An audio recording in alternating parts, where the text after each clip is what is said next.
Hello दोस्तों, स्वागत है आपका हमारे चैनल यूपी एग्जाम क्रेजर में। दोस्तों, यूपी लेखपाल के ग्रामीण परिवेश का ये हमारा 6वां वीडियो है और आज के वीडियो में हम जानेंगे स्थायी बंदोबस्त व्यवस्था के बारे में। दोस्तों, अंग्रेजी शासन में भू राजस्व को लेकर के 3 व्यवस्थाएं थीं। कौन कौन सी? रैयतवाड़ी व्यवस्था, महालवाड़ी व्यवस्था और स्थायी बंदोबस्त।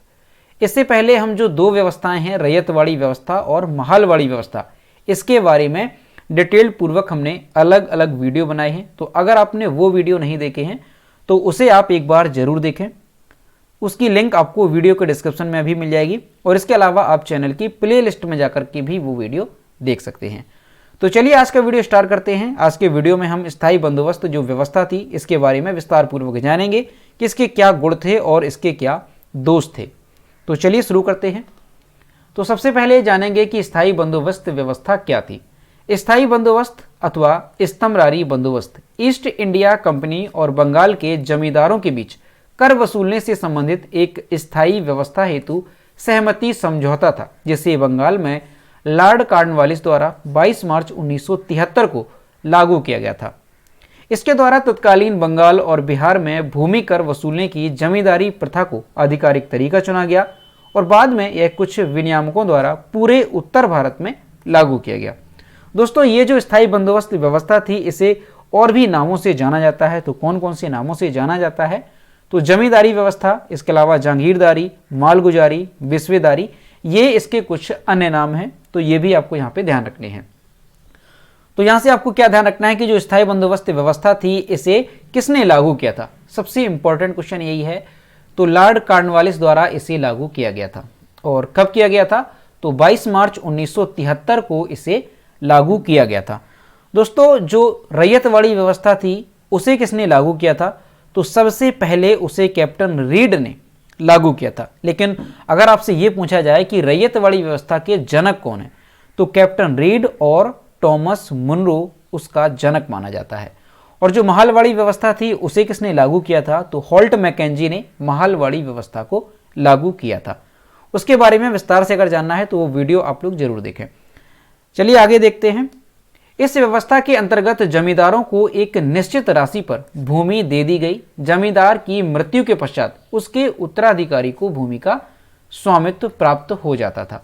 यानी इस व्यवस्था में क्या था कि जो भूमि है, निश्चित भूमि, वो जमींदारों को दी जाती थी और अगर जमींदार की मृत्यु होती है तो उसके पश्चात जो भूमि है वो उसके उत्तराधिकारी को दे दी जाती थी। जमींदारी को यह निश्चित राशि एक निश्चित समय को सूर्यास्त से पहले चुका देनी पड़ती थी, नहीं तो उनकी जमीन नीलाम कर दी जाती थी। इस कानून को सूर्यास्त कानून भी कहा जाता है। दोस्तों, इसमें क्या था? जो कर होता था वो जमींदारों को एक निश्चित राशि के तौर पर देना होता था और वो समय जब देने का होता था तो उस समय सूर्यास्त से पहले उन्हें जो है ये कर जो राशि होती थी वो देनी होती थी। अगर वो निश्चित समय पर जो कर है, टैक्स है, वो नहीं देते थे तो उनकी जमीन को नीलाम कर दिया जाता था और इसी वजह से इस व्यवस्था को सूर्यास्त कानून भी कहा जाता था। ठीक है, तो यहां से आपको ध्यान रखना है। अगर पूछा जाए कि सूर्यास्त कानून जो है किस व्यवस्था को कहा जाता था, तो ये कहा जाता था स्थायी बंदोबस्त व्यवस्था को। इस बंदोबस्त के अन्य दूरगामी परिणाम भी हुए और इन्हीं के द्वारा भारत में पहली बार आधिकारिक सेवाओं को 3 स्पष्ट भागों में विभक्त किया गया और राजस्व, न्याय और वाणिज्यिक सेवाओं को अलग अलग किया गया। ठीक है, तो ध्यान रखना है कि इस व्यवस्था में क्या था। इसमें यह था कि जो जमीन होती थी वो एक जमींदार को निश्चित तौर पर दी जाती थी और जो जमींदार है वो जो है टैक्स के रूप में जो कर होता था वो कंपनी को दिया करती थी और वो राशि जो है एक निश्चित राशि हुआ करती थी जितनी कि उन्हें कंपनी को देनी पड़ती थी। आगे देखते हैं इसके बारे में। अब देखेंगे कि स्थायी बंदोबस्त के गुण क्या क्या थे। इस व्यवस्था से कंपनी को प्रथम लाभ ये हुआ कि कंपनी की आय निश्चित हो गई। उसे एक निश्चित तिथि को एक निश्चित राशि प्राप्त हो जाती थी, अतः कंपनी का बजट तैयार करने में सुविधा होती थी। यानी स्थायी बंदोबस्त के गुण में अगर देखा जाए तो कंपनी को एक लाभ इसमें हुआ था। क्या लाभ हुआ था कि जो कंपनी है उसे निश्चित समय पर निश्चित राशि प्राप्त हो जाती थी और इससे कंपनी को जो है बजट तैयार करने में सुविधा होती थी। इसके अलावा कंपनी को प्रत्येक किसान से भूमि राजस्व वसूल करने के उत्तरदायित्व से मुक्ति मिल गई। अब कंपनी को अपने साम्राज्य का विस्तार और व्यापार के विस्तार का समय मिल गया। यानी इससे क्या है कि कंपनी को प्रत्येक किसान से भू राजस्व नहीं लेना पड़ता था। जो भी जमींदार होते थे वो केवल उन्हीं से भू राजस्व के तौर पर जो राशि है वो लिया करते थे। तो इससे क्या है, कंपनी को समय मिला और उन्होंने अपने साम्राज्य का विस्तार किया और इसके अलावा व्यापार के लिए भी उन्हें समय मिला। अब जमींदार कंपनी के स्वामी भक्त बन गए और ब्रिटिश विरोधी जो आंदोलन हुए उसमें उन्होंने कंपनी की सहायता की। इन जमींदारों ने तन मन से अंग्रेजों की सेवा की। यानी दोस्तों जो जमीन थी उसे जमींदारों में बांटा गया और जो भी किसान थे वो इन जमींदारों के अंडर में काम करते थे। और जो जमींदार थे, क्योंकि वो जमींदार उनको एक निश्चित मात्रा में जमीन दी गई थी निश्चित तौर पर, तो जो जमींदार थे वो कंपनी के भक्त बन गए। और जो भी ब्रिटिश विरोधी आंदोलन हुए तो उसमें जो जमींदार थे उन्होंने कंपनी की सहायता भी की। आगे देखते हैं। स्थायी बंदोबस्त बंगाल के जमींदारों के लिए एक वरदान सिद्ध हुआ। अब कंपनी ने उन्हें भूमि का स्वामी स्वीकार कर लिया। जमींदारों को पूरा भरोसा गया कि जब तक वह निश्चित राशि कंपनी को चुकाते रहेंगे तब तक वह भूमि के स्वामी बने रहेंगे और अब उन्हें किसी प्रकार का कर नहीं चुकाना पड़ता था। यानी दोस्तों स्थायी बंदोबस्त में जो जमींदार थे उन्हें ऐसा लगा, ऐसा उन्हें महसूस हुआ कि वो जब तक कंपनी को निश्चित राशि के तौर पर कर देते रहेंगे तब तक वो भूमि के स्वामी बने रहेंगे और इसके अलावा उन्हें किसी प्रकार का कर भी नहीं चुकाना पड़ता था। तो ये जो है जमींदारों के लिए वरदान सिद्ध हुआ। लेकिन इसमें यहाँ पर ध्यान रखना है कि जमींदारों के लिए ये वरदान सिद्ध हुआ, लेकिन जो किसान थे उनके लिए ये व्यवस्था सही नहीं थी। इसके बारे में भी आपको बताएंगे। स्थायी बंदोबस्त से यह भी लाभ हुआ कि कृषि में उत्पादन बहुत अधिक बढ़ गया। इसके फलस्वरूप बंगाल शीघ्र ही भारत का सबसे समृद्ध प्रांत बन गया। इससे व्यापार और उद्योग को भी बढ़ावा मिला। तो ये चीज तो यहाँ पर हुई कि स्थायी बंदोबस्त से कि कृषि में उत्पादन बढ़ गया था और इसके फलस्वरूप जो बंगाल है वो भारत का सबसे समृद्ध प्रांत भी बन गया था। आगे देखते हैं। अब देखेंगे कि इसके दोष क्या थे। जो स्थायी बंदोबस्त थी इसके दोष क्या रहे। तो राजस्व की राशि इतनी अधिक निर्धारित की गई थी कि बहुत से जमींदार से निर्धारित समय पर कर चुका नहीं पाए, जिसके कारण उन्हें भूमि के स्वामित्व से वंचित होना पड़ा। दोस्तों अंग्रेजों ने इस राजस्व को लेकर के जो राशि है वो इतनी अधिक तय कर दी थी कि बहुत से जो जमींदार थे वो निश्चित समय पर कर जो टैक्स है वो नहीं चुका पाए, जिसकी वजह से उन्हें भूमि के स्वामित्व से वंचित होना पड़ा। एक तो इसका ये दोष था। दूसरा दोष इसमें यह था कि नीलामी के समय अधिक भूमि शहर के धनी वर्ग के लोगों ने ले लिया, जिन्हें कृषि का कोई अनुभव ही नहीं था।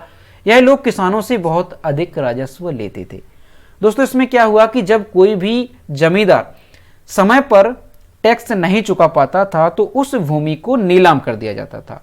अब जब भूमि को नीलाम किया गया तो जो शहर के धनी वर्ग के लोग थे उन्होंने उस भूमि को ले लिया, जबकि उन्हें भूमि का कोई यानी कृषि का कोई भी अनुभव नहीं था और ये जो लोग थे वो किसानों से बहुत अधिक राजस्व लेते थे। स्थायी बंदोबस्त से ईस्ट इंडिया कंपनी पर भी बुरा प्रभाव पड़ा। कंपनी की आमदनी तो स्थायी हो गई लेकिन उसके खर्चे में बढ़ोतरी होती गई। इस कारण कंपनी को आर्थिक संकट से जूझना पड़ा। तो ये प्रभाव जो है ईस्ट इंडिया कंपनी पर भी पड़ा कि स्थायी आमदनी तो हो गई थी लेकिन उसके खर्चे में बढ़ोतरी होती गई। इस कारण कंपनी को आर्थिक संकट से जूझना पड़ा। आगे देखते हैं कि और कौन कौन से दोष रहे। तो इस व्यवस्था की सबसे बड़ी त्रुटि थी किसान पूर्ण रूप से जमींदारों की दया पर आश्रित हो गए, क्योंकि जो जमीन थी वो पूरी तरह से जमींदारों के हाथों में थी और जो किसान थे वो जमींदारों के नीचे काम करते थे।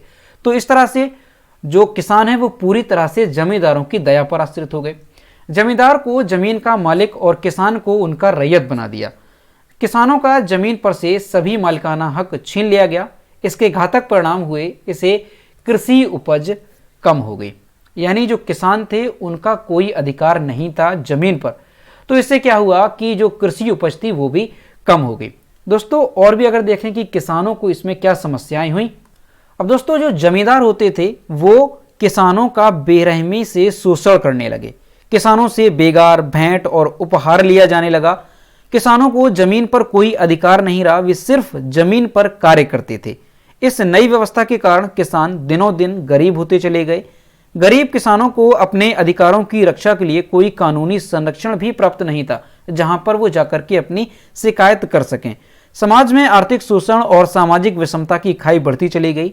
जमींदार किसानों का शोषण कर धनवान बन गए और जो किसान थे वो अत्यधिक निर्धन और दरिद्र बनते गए। तो ये जो व्यवस्था थी इसमें किसानों का बहुत ही ज़्यादा शोषण हुआ। तो यहाँ पर ये चीज़ हमने समझी। आगे देखते हैं कि जमींदारों से केवल संपर्क होने के कारण आम लोगों के बारे में कंपनी को जानकारी नहीं रही, क्योंकि जो कंपनी थी ईस्ट इंडिया कंपनी, वो कर जो टैक्स होता था वो केवल जमींदारों से लेते थे और जो जमींदार हैं वो कर किसानों से लेते थे। तो इस वजह से जो आम लोग थे उनकी कंपनी से दूरियां होती गईं और जो जमींदार थे उनका कंपनी से संपर्क होता गया और जो जमींदार थे वो किसानों पर दिनों दिन अत्याचार करते गए। इसी कारण इतिहासकार होमलेस ने इस व्यवस्था को दुखद मूर्खता भरी भूल कहा है।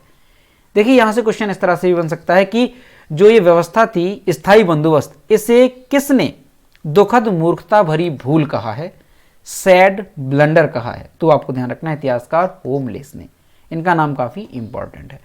तो दोस्तों ये थी स्थायी बंदोबस्त व्यवस्था जिसके बारे में हमने जाना कि कब इसे शुरू किया गया, किसने इसे लागू किया, इसके क्या गुण थे और इसके क्या दोष रहे। और दोस्तों भू राजस्व से संबंधित जो अंग्रेजी शासन की 3 व्यवस्थाएं थी, रैयत वाली व्यवस्था, महाल वाली व्यवस्था और स्थायी बंदोबस्त, ये तीनों आपको अच्छे तरीके से याद रखनी है, क्योंकि आने वाले एग्जाम में जो भी यूपी लेखपाल का एग्जाम होने वाला है उसमें यहाँ से निश्चित तौर पर 1 या 2 क्वेश्चन पूछे जाएंगे। तो इस वजह से आपको ये तीनों अच्छे तरीके से याद करनी है। तो दोस्तों अगर आपको आज का वीडियो पसंद आया हो तो वीडियो को लाइक करें, अपने दोस्तों के साथ शेयर करें और अगर अभी तक हमारे चैनल पर नए हैं तो चैनल को सब्सक्राइब करना ना भूलें। साथ ही बेल आइकन को भी प्रेस करें ताकि टाइम टू टाइम नोटिफिकेशन आप तक पहुंचता रहे। तो मिलते हैं नेक्स्ट वीडियो में। Thank you.